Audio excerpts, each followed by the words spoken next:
दर्शकवृन्द, रुकुमकी निमा पुन मगरको यो मिठो बाँसुरीको धुन सुन्नुहोस् त, जसले सम्पूर्णको मन मस्तिष्क यही धुनतिर मोहित बनाइदिन्छ। आज हामी रुकुमबाट दाङ झर्नुभएकी निमा पुन मगरको यो निकै नै लोप लाग्दो प्रतिभा तपाईमाझ प्रस्तुत गर्दैछौँ। अरू कसैले बजाएको त्यो सङ्गीतको धुनमा बोल्न बानी परेको मलाई आज सायदै केही फरक महसुस गरिरहेको छु। एकजना चेली आफैमा बहुप्रतिभावान व्यक्ति हुनुहुन्छ। उहाँसँग थुप्रै यो मिठो बाँसुरीको धुन मात्रै होइन, यस्ता बाँसुरीका धुन सँगसँग आफैले केही शब्द भरेर मिठा गीत गाउने कला, बजाउने कलाहरू छन्। आज त्यही कलाहरू प्रस्तुत गर्दैछौँ। आजको भिडियो जस्तो लाग्छ त्यस्तै सल्लाह सुझाव अनि प्रतिक्रियाहरू कमेन्ट बक्समा लेखिदिनुहोला। सम्मान स्वरूप आजको यो भिडियोलाई धेरैभन्दा धेरै सेयर गरी दर्शकमाझ पुर्याइदिनुहोला। भिरपाखा पखेरीमा रुकुमका ती ओकाली ओरालीहरूमा आफ्ना सुन्दर प्रस्तुति दिएर आफ्नो मनलाई शिथिल बनाउने र अरू कसैलाई पनि त्यो सङ्गीतको मर्म बुझ्नतर्फ ध्यान केन्द्रित गर्ने एक चेलीको यो प्रतिभा हो आज हामीले प्रस्तुत गर्न खोजेको।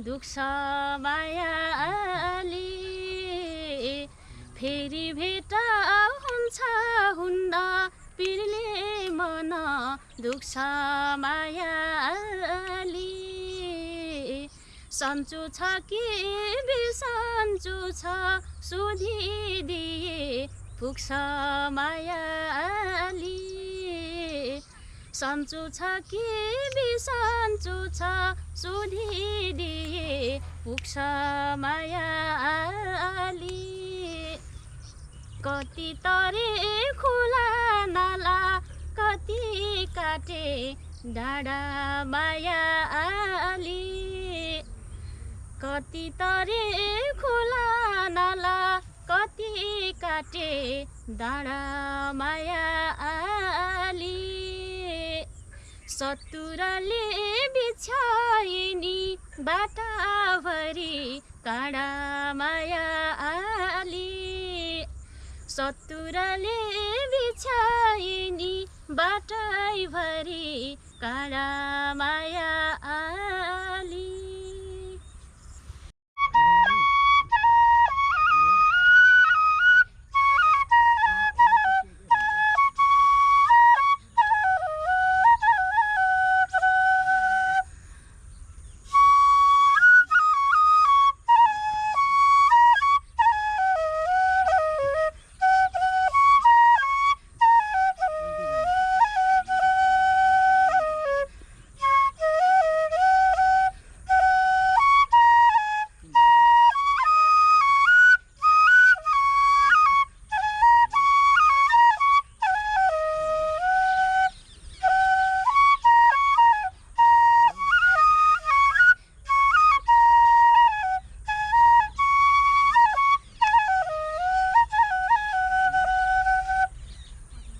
धेरै धेरै धन्यवाद यहाँलाई। रुकुमका तिनै उकाली ओराली भन्ज्याङ चौतारी गर्दा यसै गरी बाँसुरीको धुन बजाउनुहुन्थ्यो होला। आज धेरैजना माझ पनि पुग्दैछ। हजुरको परिचय पाउँ न, हजुरको नाम चाहिँ? मेरो नाम निमा पुन। रुकुम चाहिँ कहाँ हो हजुरको घर? रुकुम सिस्नी गाउँपालिका 2 नम्बर। अलिकति जोडले बोलिदिनु होला। अनि यो बाँसुरी चाहिँ यति मिठो बजाउनु हुँदो रहेछ, कहिलेदेखि तपाईँले यस्तो बाँसुरी बजाउन सुरु गर्नुभयो? सानो बच्चा छँदाखेरि पनि अङ्कलले बजाउनुहुन्थ्यो। अनि गोठ गएको बेलामा अङ्कलको बाँसुरी जोड्दै फुक्दै गर्ने बानी र फेरि स्कुल गइसकेपछि पनि मेरो गुरुले बजाउनुहुन्थ्यो, राम्रो बजाउनुहुन्थ्यो। त्यही मैले सिकाउनुहोस् भन्न त सकेन, मलाई रहर लाग्यो। अनि फुक्दा फुक्दै त्यसै त्यतिकै खै यो बाँसुरी पनि जानेको हो कि नजानेको हो मलाई थाहा छैन, रहर लाग्यो बजाउनु। रुकुममा कहाँ कहाँ जाँदाखेरि तपाईँले अलि बढी मतलब बजाउनुहुन्छ? फुर्सद त्यति घरमै बजाउने त हुन्न होला, वनपाखातिर अथवा कता कता मेला महोत्सव कतै बजाउनुहुन्छ? मेला महोत्सवमा त बजाउँदिनँ, बजाएको पनि छैन। तर मैले बजाउन नजाने पनि फुक्छु मैले। यो श्वास प्रश्वासले गर्दाखेरि पनि बेलुका आफूलाई फ्रेस बनाउँछु होला जस्तो लाग्छ। मनलाई शिथिल हुन्छ यो सङ्गीतको धुनले। चराचुरुङ्गीको चिरबिर चिरबिर कराइरहने ती चराहरूको आवाजमा तपाईँको यो बाँसुरीको धुनले साँच्चीकै तपाईँलाई बिरामी पर्दा पनि एउटा ओखतीको काम गर्दो रहेछ अहिले, होइन? त्यस्तो हुँदो रहेछ। यो गीत सङ्गीत भनेको अब कसले कस्तो तरिकाले बुझ्ला आफ्नो आफ्नो तरिका हुन्छ होला बुझ्ने होइन। मैले त त्यो कहिलेकाहीँ दिमाग दुखेको बेला उहरू दुखेको बेला चाहिँ मैले बाँसुरी फुक्छु। यो बाँसुरी फुकेर मैले बजाएको बाँसुरीको धुनले मलाई आनन्द दिएको होइन, मैले मेरो श्वास प्रश्वासको प्र्याक्टिसले चाहिँ मेरो फोक्सो र दिमागसम्म हावा पुग्छ होला, फ्रेस दिन्छ होला, मैले त्यो अनुभव गर्छु। र गाउने कुरामा पनि जस्तै लामा गीतहरू जस्तै यस्ता कुरा गर्ने बेला पनि मैले आफूलाई यहाँबाट फेरेको सास चाहिँ यहाँ तलसम्म शरीरभरि पुगेको महसुस गर्छु। मैले अघि पछि सुस्तरी फेरेको सास र मैले गाउँदाखेरि फेरेको सासमा फरक महसुस गर्छु। अनि त्योमा पनि मैले गाउने गर्छु, मैले ओम जप्ने गर्छु, कहिलेकाहीँ बिहान मैले योगा पनि गर्छु, म योगी पनि हो। अनि ऊहरू यो गायत्री मन्त्रहरू हुन्छ त्यस्ता तिनीहरू पनि मैले गाउँछु। सङ्गीत साहित्यसँग जीवन एकदमै महत्त्वपूर्ण छ भन्छन्। जस्तो जीवन जिउने सवालमा साहित्य त्यही भित्र लुकेको हुन्छ भन्छन्। साहित्यमा पनि अलि धेरै लगाव राख्नु हुँदो रहेछ। म आफ्नै लागि, आफ्नै रहरको लागि खासै मैले गाएर एकदम कलाकार बन्नुला, पेसा गालौँला, धेरै ठुलो माथि जाउँला, पैसा कमाउला, नाम कमाउला भन्ने चाहना भन्दा पनि आफ्नै लागि गरेको हो। मैले आफ्नै रहरको लागि, आफ्नै खुसीको लागि गरेँ हो। त्यो तर पनि फेरि तपाईँहरू जस्तोसँग बिचबिचमा भेट हुन्छ, मेरो भइरहेको हुन्छ होइन। यो साथीभाइ भेट भएको बेलामा यस्तो गरौँ न त भनेर तपाईँहरूले भन्नुभयो भने फेरि म त ठिकै छ त भन्ने अब के गर्ने, आफ्नै दाइ भाइहरूलाई कुरा काट्न पनि सकिन्न, टाल्न पनि त सकिन्न नि होइन। र साथीभाइको सोमत भन्ने कुरा झन् अति हुने कि माया म एकअर्कामा होइन। साथीले भनेपछि ल यस्तो ठाउँ जाउँ न त आज भिडियो बनाऊ भन्यो भने तपाईँहरू जस्तो आज ज्यापै भेटिनु भयो के, म त उखुको जुस खान आएको है। त्यस्तो बेला पो भेट भएछ। उखुको जुस भन्दा मलाई तपाईँको प्रतिभा मिठो लागिरहेछ है त। अब तपाईँ बाँसुरीको धुन त बजाउनुहुन्छ नै, तपाईँको अरू कलाहरू पनि छ, मादल पनि आउँछ है तपाईँले? के कुरा आउँछ संक्षिप्त सर बताइदिनुहोस्। अलिअलि बिस्तारै तिजमा बजाउने खालको त मलाई त धेरै कुराहरू छ। टिकटक आफ्नो फेसबुकमा पनि राख्न सकिन्छ, तपाईँले कहीँ कतै राख्नुहुन्न? मलाई टिकटक चलाउने रहर पहिल्यै भएको भए अहिलेसम्म राख्थ्यो होला। पहिला टिकटक चलाउने रहरै थिएन, यो बन्द हुने टाइममा भर्खर खोलेको बन्द भइदियो, अहिले फेरि खुलेको छ। कहिलेकाहीँ राख्छु। कस्ता आउँछन् प्रतिक्रियाहरू त्यहाँ हेर्नुहुन्छ? धेरैले हेर्छु, थोरै हुनुहुन्छ, त्यस्तो धेरै साथीहरू हुनुहुन्न। जतिजनाले सुन्नुहुन्छ राम्रो भन्नुहुन्छ होला। त्यस्तो नराम्रो कमेन्ट चाहिँ कहिल्यै आउँदैन। तपाईँ साहित्यमा पनि अब्बल भएको भएर एउटा कुनै साहित्य सिर्जना सुनाऊ। तपाईँको टोनमा पनि कति मिजाज छ कि जस्तो सुन्नेहरूलाई पनि आनन्द लागोस्। अहिले सबैजना मान्छेहरू गर्मीले डिप्रेस भइरहेको बेला तपाईँको यो प्रतिभाले चाहिँ मान्छेलाई शिथिल होस् भन्ने चाहन्छौँ। जस्तो हामी अहिले उखु खाएर आएको छौँ, त्योभन्दा शिथिल यहाँ कुरा गर्दा लागिरहेछ मलाई होइन। ल एउटा कुनै साहित्यिक सिर्जना सुनौँ, त्यसपछि अरू फेरि एउटा मुरलीको धुन। रहरले पनि लेखिन्न, त्यसै मनका भावहरू आएको बेलामा लेखिन्छ, कति बेला आफ्नै जीवन भोगाइसम्म पनि लेखिन्छ। मैले तपाईँहरूलाई सुनाउँछु, मैले आफ्नै एउटा भोगाइसँग म फेरि के भन्छु भने आफ्नै स्वाभिमानमा बाँच्न चाहन्छु होइन। मेरो आफ्नै पाखा, आफ्नै माटोको माया, आफ्नै हावा पानीको, आफ्नै बोलीको माया मलाई लाग्छ। त्यही भएर म कुनै ठाउँमा गएर पनि आफूलाई चेन्ज गर्न चाहन्न होइन।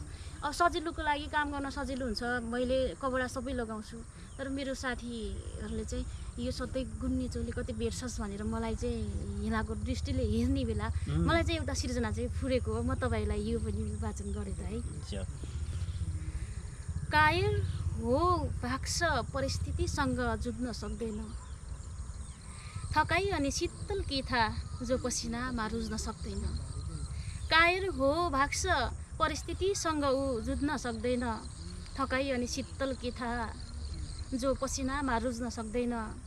गुन्यो चोलीको फेसन देखेर पाखे भन्यो उसले मलाई, लाग्छ उसको नजरले स्वाभिमान बुझ्नै सक्दैन। पनि खुला तर्न पर्छ, फुलिरहँ लाग्छ फल दिनलाई झर्न पर्छ। कुनै अप्ठ्यारोमा तिम्रो उद्धार हुन सक्छ भने कहिलेकाहीँ तिमी बिना खोला तर्न पर्छ। फुलिरहँ लाग्छ फल दिनलाई पनि झर्न पर्छ। कुनै अप्ठ्यारोमा तिम्रो उद्धार हुन सक्छ भने यो चोखो माया साबित गर्न परे मर्न पर्छ। खासै मैले वाचन गर्न जान्दैन होइन, मैले लेख्न चाहिँ अलिअलि लेख्छु। जस्तो चोखो माया साबित गर्न कहिलेकाहीँ मर्न पनि पर्छ भन्ने यो जटिलपूर्ण शब्दहरू छन्। प्रेममा तपाईँको व्यक्तिगत जीवनमा कहिलेकाहीँ यस्तो हुन्छ भएको छ? मेरो भाग्य त माया पाउने भाग्य लेखेको छ होइन। तपाईँ पनि आज मलाई त्यो साथी सम्झेर मायालाई नै त भेट्नुभयो होइन, आफ्नो सम्झेरै त भेट्नुभयो होइन।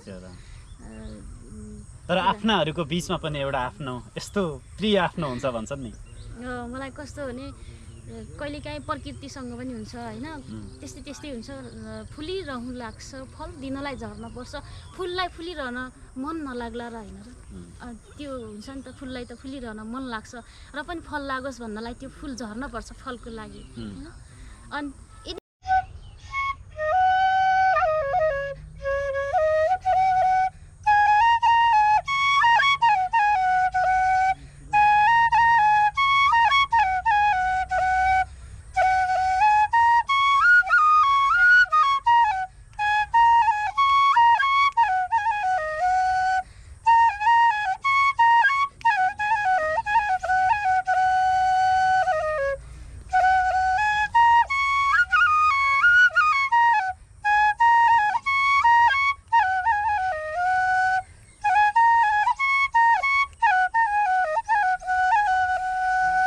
अर्ग्यानिक पाराको जुन सरल तरिकाको तर मिठास जस्तो गाउँछ होइन, उहाँहरूले गाउनुहुन्थ्यो हुँदा अहिले पनि सम्झिने हुन्छ उहाँहरूलाई।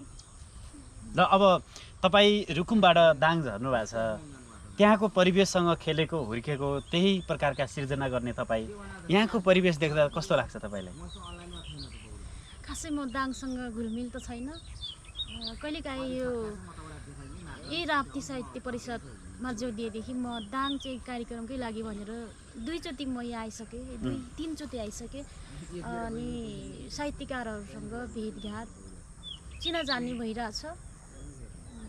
त्यस्तो खासै मैले यहाँको आफ्नोपन चाहिँ मैले बुझ्न सकेको छैन। लाग्छ मैले यहाँ दाङ पनि प्रायः यहाँका रैथाने भन्दा पनि बढी बाहिरबाट पहाडतिरैबाट, रुकुमबाट, रोल्पाबाट, सल्यान प्युठानको हुनुहुन्छ होला, आफ्नो भाकाहरू बचाइराख्नु भएको छ होला जस्तो लाग्छ।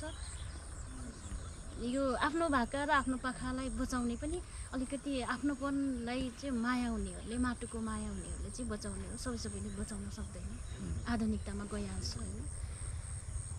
अब अलिकति रमाइलो कुरा गरौँ है त। रमाइलो चाहिँ कतिको मनपर्छ तपाईँलाई? रमाइलो गर्न कतिको मनपर्छ? म त रुन पनि बेसरी रुन्छु, रमाइलो पनि बेसरी हो। फेरि कस्तो भने कुनै सन्दर्भवश रुन आयो भने रुन पनि आँसु पनि थाम्न गाह्रो। मैले सकभर त सितिमिति म रुँदैन पनि। कतिपय साथीहरूले म चाहिँ किताब पढेर रोयौँ, त्यस्तो केही फिल्म हेरेर रोयौँ भन्छन्। अनि म त रोएको हुन्न, अनि त चाहिँ साहित्यकार नै होइनस् भनेर भन्नुहुन्छ। तर म सितिमिति रुन्न रोएपछि फेरि आँसु छिट्टै थामिन्न। अनि रमाउनु पऱ्यो भने नि म चाहिँ खुलेरै रमाउने भन्छु, सायद जोसुकैले भनोस्। तपाईँ जस्तो घरको कुन छोरी हुनुहुन्छ? म सबभन्दा ठुलो जेठी छोरी। कति बहिनी हुनुहुन्छ? 3 बहिनी 3 भाइ, हामी 6 जना। जेठी छोरी हुँदाको केही जिम्मेवारी हुन्छ? जिम्मेवारी त हुन्छ नि, कहिलेकाहीँ जिम्मेवारी धेरै हुन्छ नि। भोक लाग्यो भने बजारमा भाइ सम्झेर, बहिनी सम्झेर नास्ता नखाइ घर पुग्ने हुन्छ होइन। उनीहरूकै लागि कहिले केही चाहिन्छ कि भनेर पहिल्यै जो गरेर राख्ने हुन्छ होइन। जिम्मेवारी त हुन्छ नि, उनीहरूको भावनात्मक जिम्मेवारी हुन्छ, आर्थिक जिम्मेवारी हुन्छ, सामाजिक जिम्मेवारी हुन्छ। कहिलेकाहीँ भाइ म ठुलो भएको नाताले के लाग्छ भने कतिपय मैले छिमेकीमा हेर्ने गरेको आफ्नो दिदीभाइ र दाइ भाइको सम्बन्ध के उनीहरूकोमा र मेरोमा फरक छ। ठुलो भएको नाताले उनीहरू सानोलाई कराउँछन् भने म कहिल्यै पनि सानोलाई कराउँदैन। उनीहरूको अनुहार हेरेर मैले उनीहरूको भाषा बुझ्न सकूँ भन्ने लाग्छ। कहिलेकाहीँ के लाग्छ, मेरो बहिनीहरू भाइ रिसाए छन् कि भनेर उनीहरूको त्यो अनुहारले थाहा हुन्छ नि त, हामीलाई सानैदेखि बसेको होइन। अनुहार स्याप छ कि अनुहार खुसी छ होइन, उनीहरूले बोल्ने शब्दले ल आज यो खुसी रहेछ भनेर त्यस्तै खालको आफूले आफ्नो व्यवहार प्रस्तुत गरिन्छ भाइ बहिनीसँग। र भाइ बहिनीको अनुहार, उनीहरूको व्यवहार हेरेर ल आज मन दुखेको रहेछ त कसरी फकाउने, त्यसरी जान्छ। अनि कहिलेकाहीँ भाइ बहिनीहरू पनि रुन्छ दिदी त जस्तो दिदी पाउनु चाहिँ हाम्रो भाग्य हो भनेर कहिलेकाहीँ मेरै मायाले पनि रुन्छन् कहिलेकाहीँ मायाले रुँदाखेरि पनि रुनु त राम्रो होइन तर मायाले रोयो भने नि त्यो कस्तो खुसी लाग्दो रहेछ कि है रुवाउनु त उद्देश्य होइन कि तर कोही मान्छे तपाईँ पनि मेरो मायाले रुनुभयो भने म त खुसी हुन्छु होइन र रुनु पनि खुसीको कुरा हुँदो रहेछ कि कुनै कुनै बेलामा मलाई त्यस्तो लाग्ने क्या है रुने त पीडामा त रुन्छन् नै मान्छे खुसीमा पनि अर्को रुँदाखेरि खुसी हुने क्षण चाहिँ त्यो रहेछ कि मैले महसुस गरेको के होइन मेरो मायाले मेरो बहिनी रुन्छ भाइ रुन्छ मेरो प्रेमी रुन्छ भने होइन त्यो त मेरो लागि त खुसीको कुरा हो नि होइन र भाइ बहिनीहरू रोए प्रेमी रोए कि रोइनन् त रुन सक्छन् हुन सक्छन् अब जिन्दगीमा नहुने कुरा पनि भएन होइन तर त्यस्तो मैले चाहिँ कहिले धोका खाने धोका दिने काम चाहिँ मैले गरिनँ मेरो चाहिँ माया पाउने भाग्य छ र माया पनि दिन्छु त्यस्तो नराम्रो केही पनि छैन जेठी छोरी अब त बिहे गर्दै हुन्थ्यो भाइ बहिनीहरूको पनि बाटो खोलाइदियो हुन्थ्यो भन्ने हुन्छ नि त होइन बिहे गरेछु नि मैले म बिहे गरेर पनि खासै मैले माइतदेखि टाढा छु जस्तो लाग्दैन बिहे गरेपछि म घरमा पनि बसेँ माइतमा त बसिनँ बिहे गर्नुभएको छ मेरो 9 वर्षको छोरो छ बल्ल रहस्य खुल्यो है यस्तो म बिहे गरेपछि घरमा बसे केही वर्ष पछि फेरि जिन्दगीलाई त अझै हामी त यस्तै त हो होइन थाई रूपमा को बस्छ र होइन बजार झरौँ केही पढौँ केही गरौँ भनेर मान्छे भनेको यस्तै सपनाको भारी बोकेर हिँड्ने जात रहेछ होइन म पनि सपनाको भारी बोकेर सदरमुकाम झरेँ सबै बच्चा र भाइ बहिनीहरूलाई नि मैसँग राखेँ होइन मैसँग अझै